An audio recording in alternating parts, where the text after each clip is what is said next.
Hello everyone, GS अध्ययन channel में आपका स्वागत है। इस वीडियो का टॉपिक है संगम युग और संगम युग पर बात करेंगे परीक्षा के दृष्टिकोण से 20 अति महत्वपूर्ण प्रश्नों की श्रृंखला। पहला प्रश्न है, संगम का शाब्दिक अर्थ या तात्पर्य क्या है?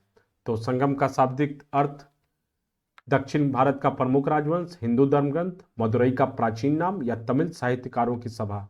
तो सही आंसर तमिल साहित्यकारों की सभा। सही आंसर डी। अगला प्रश्न, प्रश्न संख्या 2, कुल कितने संगम का आयोजन किए गए थे? कुल 3 संगम का आयोजन किया गया था। सही आंसर सी। नेक्स्ट क्वेश्चन, किस शासक के संरक्षण में तीनों संगम आयोजित किए गए थे? चोल, चेर, मौर्य या पांड्य? इसका सही जवाब है डी, पांड्य के संरक्षण में तीनों संगम का आयोजन किया गया था। किसके संरक्षण में?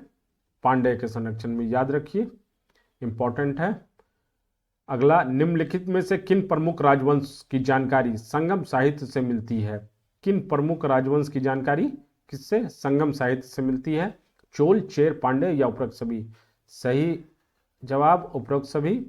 आंसर डी, संगम साहित्य से हमें चोल, चेर और पांड्य तीनों की जानकारी मिलती है राजवंशों की। सुमेलित कीजिए, संगम और उसका स्थान कहाँ आयोजित किए गए थे? प्रथम, द्वितीय और तृतीय। प्रथम का आयोजन मदुरई में, द्वितीय का आयोजन कपाटपुरम और तृतीय का आयोजन मदुरई में किया गया था।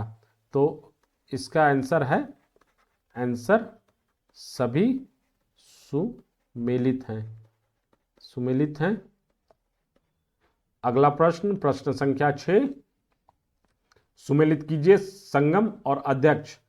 प्रथम संगम के अध्यक्ष अगस्त्य ऋषि, द्वितीय संगम के अध्यक्ष नक्कीरर और तृतीय संगम के अध्यक्ष अगस्त ऋषि। अगस्त ऋषि प्रथम और तृतीय दोनों के अध्यक्ष थे। तो इसका आंसर है सभी सुमेलित हैं। सुमेलित हैं। अगला प्रश्न, किस ऋषि ने आर्य संस्कृति को दक्षिण भारत में फैलाया? अगस्त, विश्वकर्मा, वाल्मीकि या विश्वामित्र? सही आंसर, अगस्त ऋषि ने उत्तर भारत से आर्य संस्कृति को दक्षिण भारत में फैलाया। Answer A is the right answer.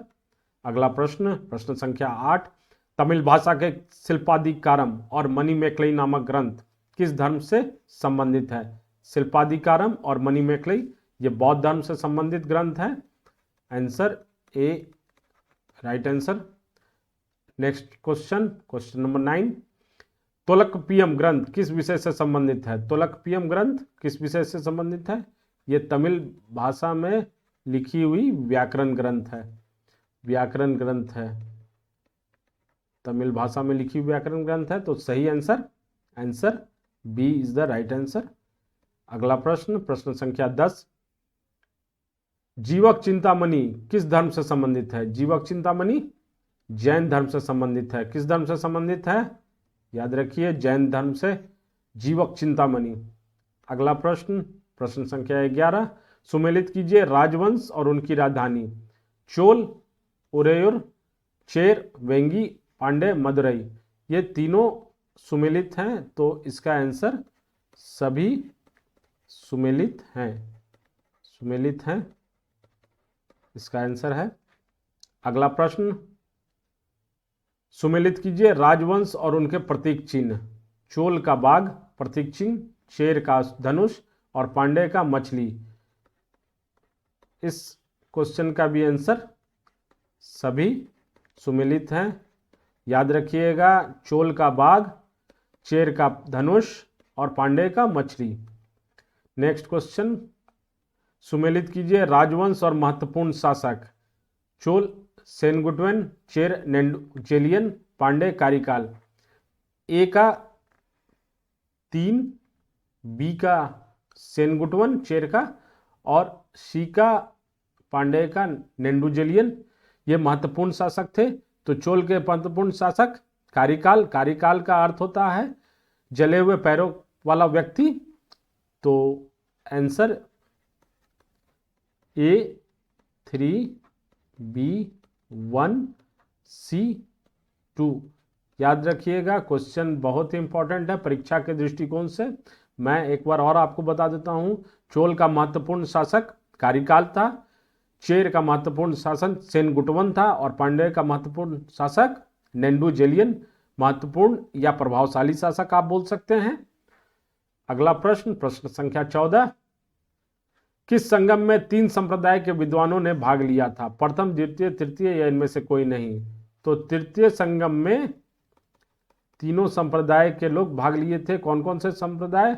बौद्ध, जैन और हिंदू धर्म के संप्रदाय तृतीय संगम में भाग लिए थे। प्रश्न संख्या 15, संगम युगीन राजा की सभा का सबसे बड़ा न्यायालय था मनरम। क्या था? मनरम कहलाता था।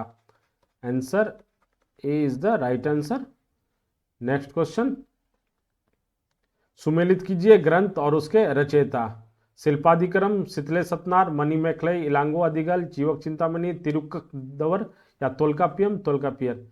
तो शिल्पाधिकरम के जो रचयिता थे वो इलांगो अधिगल थे, मणिमेखलई के शितले सतनार, जीवक चिंतामणि के तिरुक्कदेवर और तोल्काप्पियम के तोल्काप्पियर।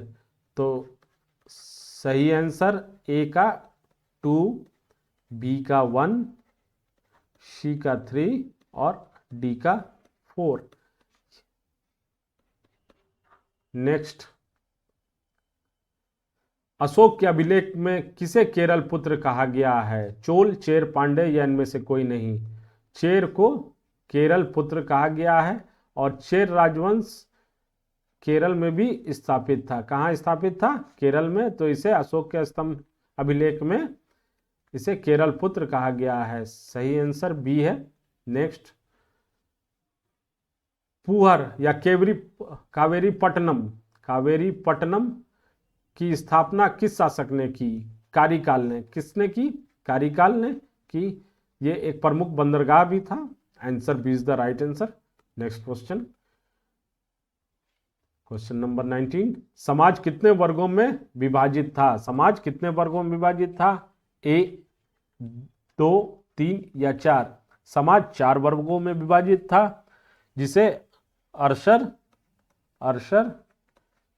अडनर, वेनिगर और वेल्लार, ये 4 वर्गों में विभाजित था।